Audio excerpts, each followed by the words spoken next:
Hey guys, we're on Australian Survivor Season 9, Episode 8. I will dub this episode Fake News. So, last episode, we had Sandra going home and Nina, her daughter, actually voting for her as well, because most of her tribe was already leaning that way. She wanted to show that she's with them by also voting her mom out, which worked actually very well. Everyone thought that she showed her loyalty and it solidified her alliance. And another thing that that was very nice about this episode, it showed Jordy's game a lot. He's playing a manipulative game, but behind the scenes in a way that most people aren't seeing it, because he's mostly just joking around and having a laugh. And even I didn't see it before.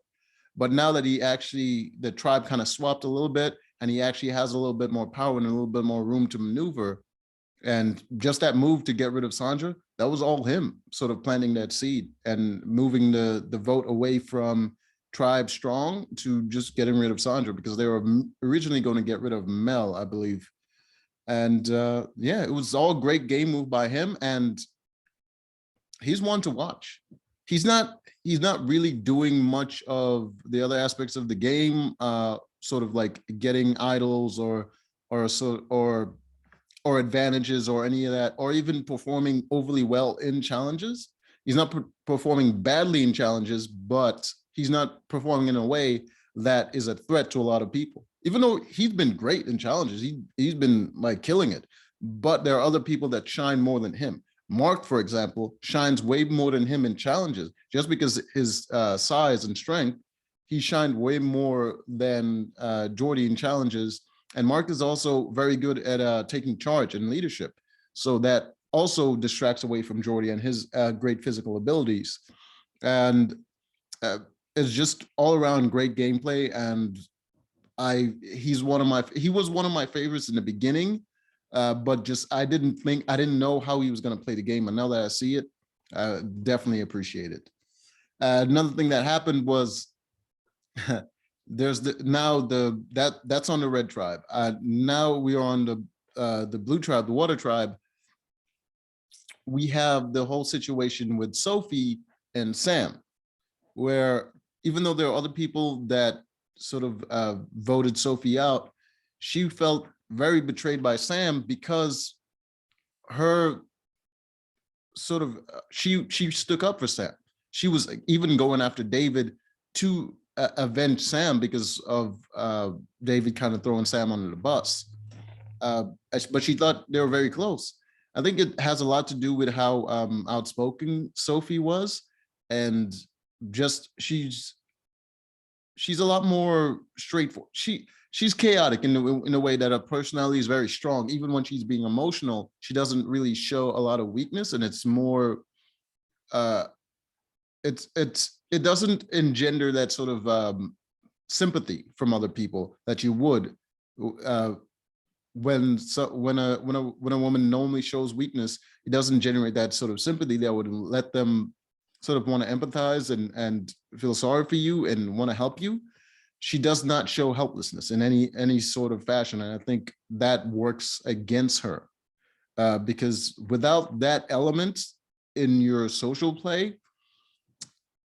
you don't get people in their feels, and they start thinking with their head, and they start thinking, oh, you're a threat, as opposed to, oh, I really like her and I really want to help her in an emotional, subconscious way. So, just one of those things that happens. So we're going to go to, there was no reward challenge this episode. It was a lot of, it was more the tribes and the tribe dynamic and that kind of stuff. So we're going to go straight to the immunity challenge.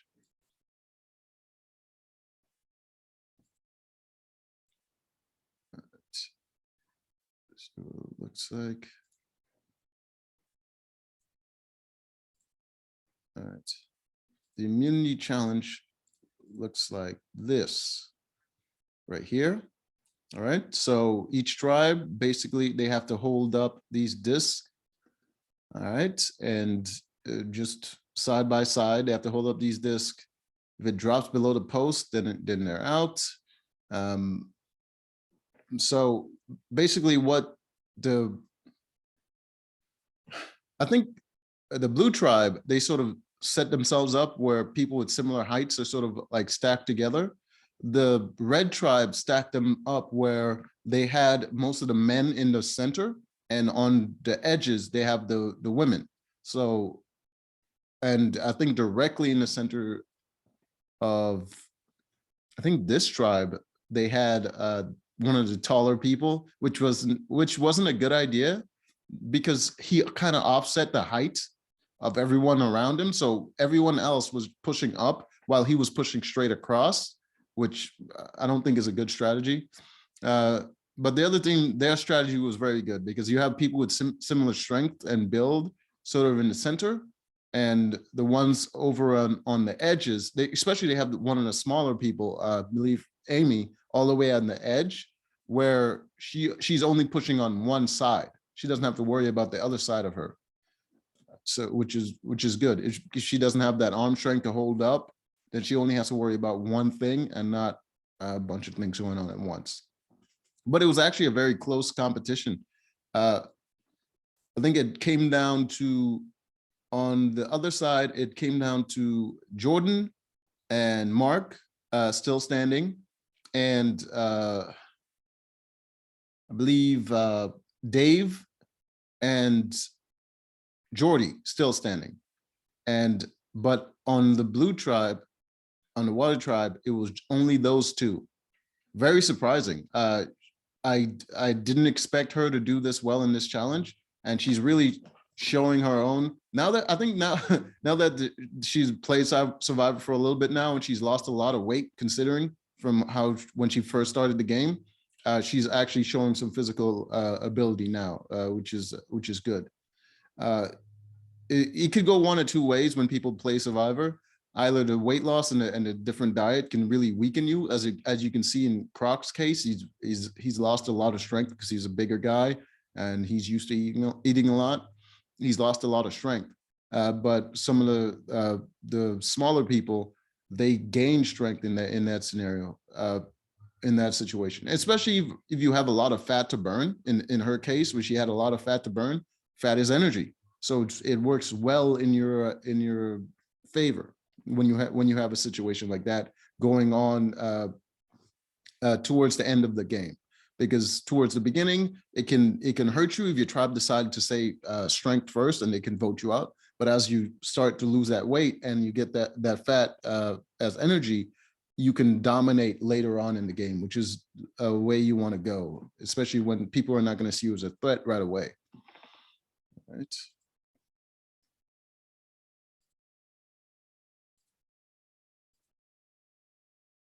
All right, so in the end, the blood tribe won immunity, which sent a water to tribal council. And immediately, Sam is just out to get Sophie, because she's worried about Sophie. She's worried about what happened, and she was worried about Sophie taking revenge. But here's the thing, that this is why I call this episode Missing Fake News, is because Sam kept telling other people that Sophie's a liar, that Sophie tells a lot of lies, which is not true. Sam is actually a liar. Sam lies to pretty much everyone. And I don't understand why people trust her, because she's shown just by the way she votes that she's mercenary. She'll vote in whatever ways the numbers goes, and she's not really loyal to anyone. I mean, the same group that she voted with prior to voting out Sophie, she then flipped on them. So you can't really trust her, but she's spreading this information that Sophie is a liar. Sophie has never told not one lie. I think even Jesse also spread that fake news, that misinformation, when he talked to Sam's husband, Mark, during one of the challenges where they had to push each other off the little ring circle where they were holding the pads. Mark kind of held him down on the stage and kind of talked to him, and he said that Sophie's a liar, which is not true. I don't understand why they keep saying that. And and they had several plans going on. Uh, they had a plan to split the votes, majority going Sophie and a couple going to TJ, her sister. KJ, I mean her sister. Just because in case someone has an idol. But they told Sophie that their majority of them are going to vote for Khan to flush his idol. And she said, that sounds like a good move. I'll play sacrificial lamb and they could split the votes on me. And they kind of sell it very well, to the point that people were actually getting confused as to what the plan was, because they were selling that other plan so well. They were trying to find out which plan is actually going to go down. So, and which put KJ in a position where she pretty much has to choose between saving her sister or saving herself, because eventually Croc actually revealed to her what the plan was and told her that he's going to be one of the ones voting for her. She never told her sister what the situation was, because even during that time when Sophie felt safe, she was still walking around looking for idols right in front of everyone, which it's very dangerous for her sister's game. So like there was when they got the tribal council, Sam called her out again and called her a liar and said she was telling a lot of lies. And one of the things I enjoyed is Sophie said, you must be talking to a mirror because I've never told one lies. You're the one that's lying. Absolutely true. Exactly what I was thinking. Where does the story come from that Sophie's telling lies? She's never told a lie. They voted her out because she was a threat, not because she was a liar. And Sam keeps spreading this information and it's actually working. People are actually thinking she's a liar, even though she's never lied. I mean, another thing that doesn't work in her favor is that when she made that, she tried to make amends with Khan and tried to start working with him. She sort of told him everything that was going on. And then he went back and told other people. And just through that, they no longer trusted her. And I guess they started considering her a liar because of it, but she's not. I don't know. But in the end, she was voted out. A little sad to see her go, but Khan got to keep his idol. And yeah, there's a lot of great players left in the game. So until the next one.